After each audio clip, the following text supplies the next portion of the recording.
असद उमर साहब, ये कैसे हो सकता है? यानी अभी जब हम बात कर रहे हैं, रफली मैं अगर राउंड ऑफ करके बताऊं तो हम मिड ऑफ जून में खड़े हैं और हमारे पास अभी पेशेंट्स हैं तकरीबन 1.5 लाख। तकरीबन हम 25,000 टेस्ट कर रहे हैं और 5,000 पॉजिटिव आ रहे हैं। तो आपने कहा कि जून के आखिर तक 3 लाख हो सकते हैं, यानी कि अगर कल से ये तादाद जो पॉजिटिव पेशेंट्स की है वो 5,000 से बढ़कर 10,000 हो जाए, डबल हो जाए, तो ही जून के आखिर तक 3 लाख होंगे। तो ऐसा होने जा रहा है क्या?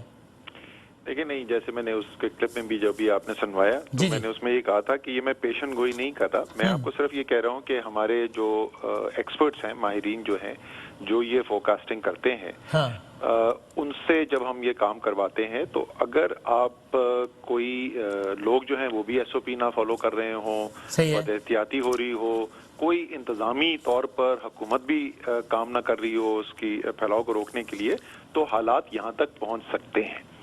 ये और दूसरी बात, उस वक्त में जब हम इतने ज्यादा टेस्ट करेंगे, आप कह रहे हैं नहीं, मैं जरा सा वही तो जरा समझ लेना कि ये मुझसे किसी और ने भी पूछा था कि टेस्ट अगर हम नहीं करें तो इसका मतलब ये नहीं कि फैलाव नहीं हो रहा। तो ये इसी बुनियाद के ऊपर है और टेस्टिंग कैपेसिटी जो है उसमें हम मुस्तकिल इजाफा भी करते रहे हैं और अभी तक हम तकरीबन 50,000 की रोजाना की कैपेसिटी पे पहुंच चुके हैं। सो हमारी और इसको जो कहा गया है, NIH को जो हिदायत दी गई हैं, इस कैपेसिटी को हमने 1 लाख से भी ऊपर लेके जाना है अगले महीने। तो कैपेसिटी हम साथ साथ बढ़ाते रहेंगे, लेकिन बिलफर्ज अगर कैपेसिटी ना भी हो, हमें तो मर्ज के फैलाव से, वबा के फैलाव से मकसद है ना, तो लोगों को पैगाम ये देने की कोशिश कर रहे थे कि देखें, ये आपकी और हुकूमत की शराकत से होना है कि ये जो वबा का फैलाव उस खतरनाक हद तक पहुंच सकता है, उसको कैसे रोका जाए, ये बुनियादी मकसद है। अच्छा, इसका तो आप ये कह रहे हैं कि अगर हम यानी अगर लोगों ने एहतियात ना की तो पाकिस्तान में कोरोना का ऑफिशियल नहीं, ये नहीं कि जिन मरीजों को कोरोना पॉजिटिव आ चुका है वो नहीं, बल्कि पाकिस्तान में कोरोना के मरीजों की तादाद अनऑफिशियली वो जून के आखिर तक 3 लाख और वो जुलाई के आखिर तक 12 लाख तक जा सकती है। मैं ये कह रहा हूँ कि वो ऑफिशियल भी हो सकती है, जैसे मैंने आपको बताया ना कि टेस्टिंग की तादाद अभी आपने जैसे कहा कल 25,000 हुए थे, लेकिन कैपेसिटी हमारी 50,000 तक पहुंच चुकी है। और ये मैंने आपको बताया कि हम इस कैपेसिटी को, जो हमने परसों मीटिंग की थी, उसमें जो टारगेट सेट किया गया है वो 1 लाख से भी ज्यादा तक ले जाने का। यानी हम जुलाई में औसतन पर डे टेस्ट कितने कर रहे होंगे? 1 लाख तक कर रहे होंगे? हम कितने कर रहे होंगे उसका वो इस पर इन्हिसार करेगा कि फैलाव कितना हो रहा है और हमारे पास जो सिम्टोमेटिक केसेस यानी अलामती केसेस कितने आ रहे हैं। तो एक्चुअल तो उससे डिटरमिन होगा, लेकिन जो कैपेसिटी है कि हमारे पास सलाहियत जो है कितने टेस्ट करने की होनी चाहिए, वो जुलाई के महीने में हम 1 लाख से ऊपर ले जाना चाहते हैं। तो असद अगर आज हमारे पास 50,000 टेस्ट करने की कैपेसिटी है और वर्ल्ड WHO ने भी जो खत लिखा उसमें ये लिखा कि 50,000 तक टेस्ट करने चाहिए पाकिस्तान को रोजाना, तो अगर है भी कैपेसिटी तो क्यों नहीं कर रहे फिर हम टेस्ट? देखिए, उसकी दो मुख्तलिफ बातें हैं। एक तो उसका लोग जो हैं जिनको अलामत है, क्या वो उतने लोग अपना टेस्ट करवाने के लिए आ रहे हैं, या ऐसे लोग हैं जो नहीं आना चाहते। और उसकी एक से ज्यादा वजह, एक तो इतना शुरू में लोगों ने बीमारी के बारे में ऐसा फैलाव, ऐसा तासुर दिया कि लोगों को लगता था कि अच्छा मैं छुपा ही लूं, लोगों को ना बताऊं तो बेहतर है। वो ज़ाहिर बड़ी खतरनाक सोच है, बट ये एक हद तक ये सोच भी उसके अंदर आ गई। दूसरा ये भी मुमकिन है कि कुछ शख्स ऐसे जो है वो ना पहुंच सकें उस जगह पर जहां पर उनका टेस्ट होना है। तो एक से ज्यादा वजह हो सकती है। ये नंबर जो है, जो 25,000 है, ये आज से 2 दिन पहले 30,000 भी था। तो वो और वो बढ़ता रहा है। आपको पता है कि हम एक वक्त में जहां से शुरू हुए थे, हमने 473 टेस्ट हुए थे एक दिन के अंदर। वहां से 473 से 30,000 तक तो हम आ गए हैं। और जाहिर है हम जबरदस्ती पकड़ के लोगों को टेस्ट नहीं करना चाहते, लेकिन हम सलाहियत जरूर इतनी बिल्ड करना चाहते हैं सिस्टम के अंदर कि अगर खुदा ना खास्ता वबा इतनी ज्यादा फैले, इतने ज्यादा रोजाना मरीज आए तो उनका टेस्ट हो सके। तो यानी कि ठीक है, इससे आगे बढ़ते हुए यानी आप इस इम्कान को भी रद्द नहीं कर रहे हैं कि अगर बद एहतियाती भी और सारा कुछ हो और हमारे पास लाख टेस्ट पर डे करने की भी कैपेसिटी आ जाएगी, तो जुलाई के महीने में ये भी मुमकिन है कि हम मसलन लाख टेस्ट कर रहे हो इफ रिक्वायर्ड, और उसमें से 30% पॉजिटिव आ रहा हो, यानी कि 30,000 पेशेंट रोजाना आ रहा हो, तब जाके वो जुलाई के महीने में अलोन 9 लाख हो जाएगा। और अभी जून तक 3 लाख हो चुका हो, तो इसलिए हम जुलाई एंड तक 12 लाख मरीज हो सकते हैं। ये भी एक पॉसिबिलिटी है जिसको आप रद्द नहीं कर रहे बहरहाल, ऐसे है ना? जी, सारा मकसद ही यही था पैगाम देने का कि ये बिल्कुल मुमकिन है। इंशाअल्लाह ताला होगा नहीं, इंशाअल्लाह ताला अवाम भी बेहतर तर्ज अमल का मुजाहरा करेंगे और हुकूमत जो है वो उन्होंने, आपने देखा होगा एसओपी कंप्लायंस के ऊपर तो पिछले हफ्ते जरा सा इंतजामी कार्रवाइयां काफी बढ़ गई थी, और अब जो है मुकामी तौर के ऊपर जो क्वारंटीन एक्शंस हैं, जो बंदिशें करनी है, वो इस्लामाबाद से शुरू हुई, जरा बड़े पैमाने के ऊपर, छोटे लेवल के ऊपर तो पहले से हो रही थी जब से हम टीटीक्यू के सिस्टम पे गए थे, लेकिन सबसे पहले हमने इस्लामाबाद में किया, अब लाहौर के अंदर ऐलान हो गया है। आज तमाम सूबाई चीफ सेक्रेटरी से बशमूल सिंध के चीफ सेक्रेटरी के साथ हमारी बातचीत हुई है, तो अगले आप देखेंगे तकरीबन 48 घंटे के अंदर एक बड़े लेवल के ऊपर, बड़े पैमाने के ऊपर ये मुकामी टारगेटेड एक्शंस जो हैं, क्वारंटीन एक्शन शुरू हो जाएंगे। सो इंशाल्लाह ताला ये और अवाम का ताउन और बेहतर तर्ज अमल, और ये हम लाख टेस्ट पर डे ये सलाहियत कब तक हासिल कर लेंगे? ये जुलाई के महीने के अंदर हमारे पास लाख से ज्यादा की कैपेसिटी आ जाएगी इंशाल्लाह ताला। ठीक है। अच्छा, और आगे बढ़ते हुए, ये जो आपने इंपीरियल की एक स्टडी थी कि जिसने बड़ा खौफनाक आदाद शुमार दिया कि 10 अगस्त पाकिस्तान में कोरोना का पीक का दिन होगा, और उस वक्त तक अगर एहतियात ना की गई, अगर लॉकडाउन में नहीं हुआ, ऐसे ही मामला चलते रहे तो 80,000 तक लोग मर सकते हैं, और जून 2021 कोरोना का खात्मे का महीना होगा पाकिस्तान में, तब तक 2.1 मिलियन बंदा मर सकता है, जिसको आपने रिस्पॉन्ड भी किया कि भाई ये क्या गोरों की गुलामी और सारा कुछ है। यानी कि ये तो आपने जो रिस्पॉन्ड किया कौमी असेंबली में, तो ठीक है, लेकिन हमारे माहिरीन की भी फाइंडिंग्स यही बता रही हैं आपको एज एनसीयूसी हेड कि ये जो इंपीरियल की स्टडी है इसमें कोई जान नहीं है और ये बहुत एग्जैजरेटेड नंबर्स हैं। असद उमर साहब जी बिल्कुल, हमारे जो है मैं दोबारा दोहरा देता हूं कि किससे हम ये प्रोजेक्शंस करवाते हैं। ये हमारे पास डेटा साइंटिस्ट हैं, हमारे पास आर्टिफिशियल इंटेलिजेंस के लोग हैं, हमारे पास जो एपिडेमियोलॉजिस्ट हैं जो मर्ज को समझते हैं, उनकी कॉम्बिनेशन है। 3 मुख्तलिफ टीम्स हैं, वो करते हैं, और ये हर हफ्ते 10 दिन के बाद अपडेट होता है। अभी तक उन्होंने जितनी मॉडलिंग की है तो उसमें जो सिम्स है वो अभी तक हमेशा उनकी दुरुस्त साबित हुई है। हम जाहिर है बाय डिज़ाइन हम उसको ऐसा रखते हैं कि ज़रा कंजर्वेटिव रखा जाए, यानी अगर 10 लोगों की प्रोजेक्शन आती है तो 8 या 9 तक तो पहुंचे, लेकिन 12 और 13 तक ना पहुंचे, तो थोड़ा सा मार्जिन रख के करते। ठीक है। और अभी तक वो सही साबित हुए हैं। तो उनकी जो प्रोजेक्शंस के मुताबिक ये जो स्टडी की गई जिसमें कहा गया कि 10 अगस्त को 78,000 लोग मर जाएंगे, उसका अशर अशीर भी इंशाल्लाह ताला नहीं होगा।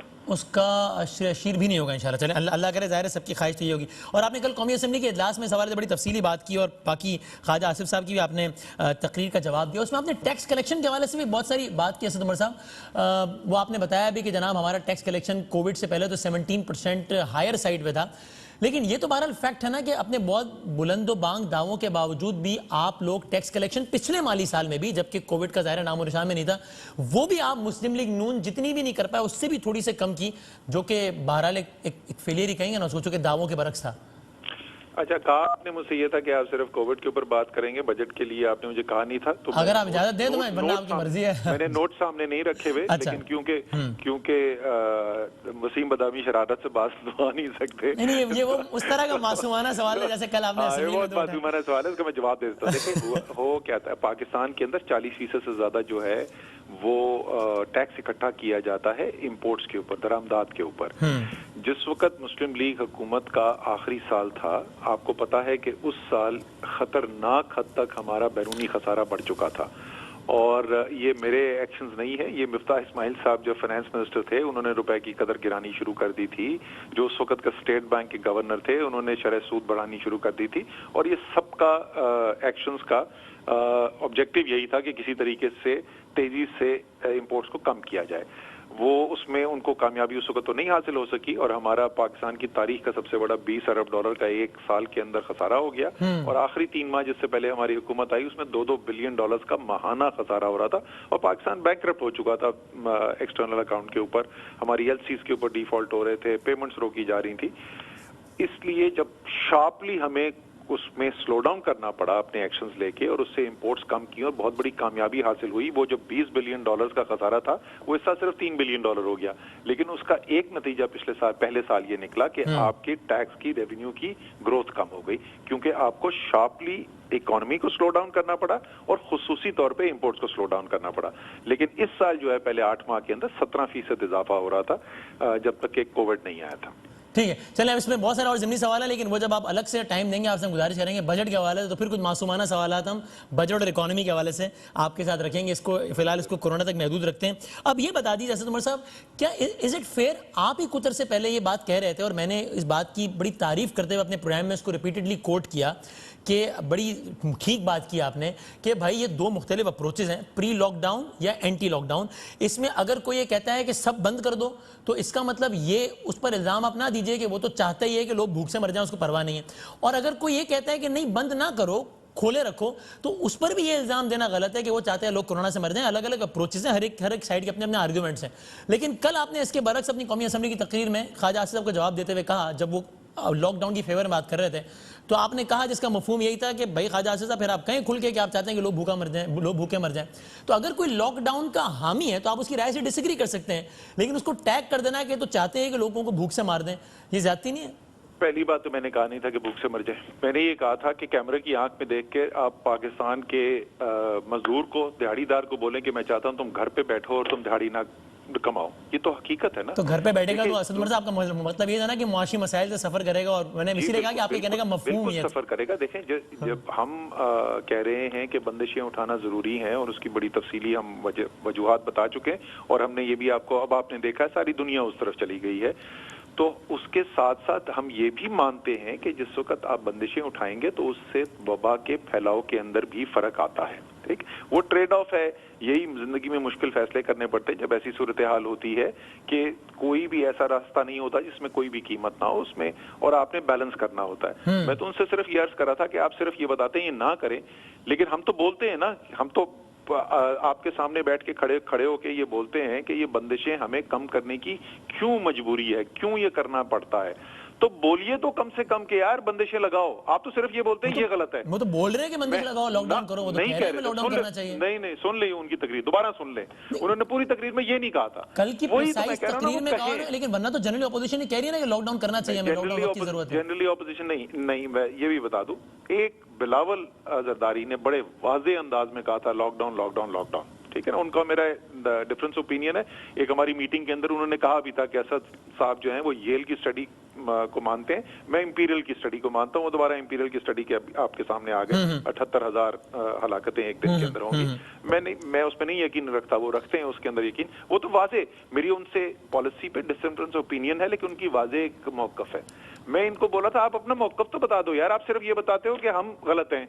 बताओ तो, आप बोलो कि भाई इस वजह से मैं इस बात पर यकीन रखता हूं कि आपको दिहाड़ी नहीं कमानी चाहिए, आपकी रोजगार आपसे छीन लेनी चाहिए 4 हफ्ते, 6 हफ्ते, 8 हफ्ते के लिए।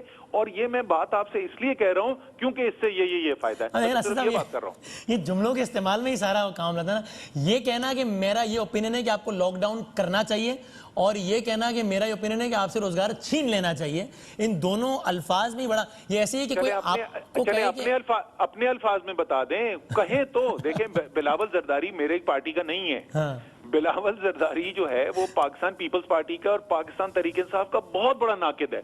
लेकिन मैं कह रहा हूं मेरा उसकी पॉलिसी से इख्तलाफ है, लेकिन उसकी पॉलिसी वाज़ेह है। ठीक है, नून की आप कह रहे हैं पॉलिसी नहीं पता क्या है कि हम क्या करें। मैं तो ख्वाजा आसिफ की कल की तकरीर का बोल रहा हूं। उस पूरी तकरीर के अंदर उन्होंने ये बताया कि हम गलत हैं, उन्होंने ये नहीं बताया करना क्या चाहिए। अच्छा ठीक है, और जाते जाते ये बता दीजिए, आपने इंपीरियल की स्टडी का हवाला दिया, फिर आपने एक और भी स्टडी का हवाला दिया कि जिसके मुताबिक 82% पाकिस्तानियों की राय है कि इमरान खान साहब बड़ा जबरदस्त काम कर रहे हैं। ये आप किस स्टडी? लास्ट मई के महीने में गैलप की हुई थी, और वो ओवरऑल वो नहीं थी असेसमेंट तमाम चीजों के बारे में, वो स्पेसिफिकली ये थी कोरोना के बारे में, क्या इसको ठीक हैंडल किया जा रहा है, क्या वफाकी हुकूमत ठीक हैंडल कर रही है। 82% ने कहा था हाँ। बहुत शुक्रिया असद उमर साहब, फेडरल मिनिस्टर हमारे साथ मौजूद थे। एक वफ़ा लेते हैं, और उसके बाद अब से कुछ देर बाद भी असद उमर साहब ने जिसका हवाला दिया वो ये कि पाकिस्तान के मुख्तलिफ शहरों में एक बार फिर एक नई तर्ज का, एक स्मार्ट तर्ज के लॉकडाउन का आगाज़ होने लगा है। रात 12 बजे से लाहौर के मुख्तलिफ शहर जो है वो मुख्तलिफ इलाके जो है वो लाहौर शहर के वो बंद कर दिए जाएंगे, और बाकी सूबों में भी क्या सूरत हाल होगी कल से, ज़रा ये हम जानते हैं एक ब्रेक के बाद।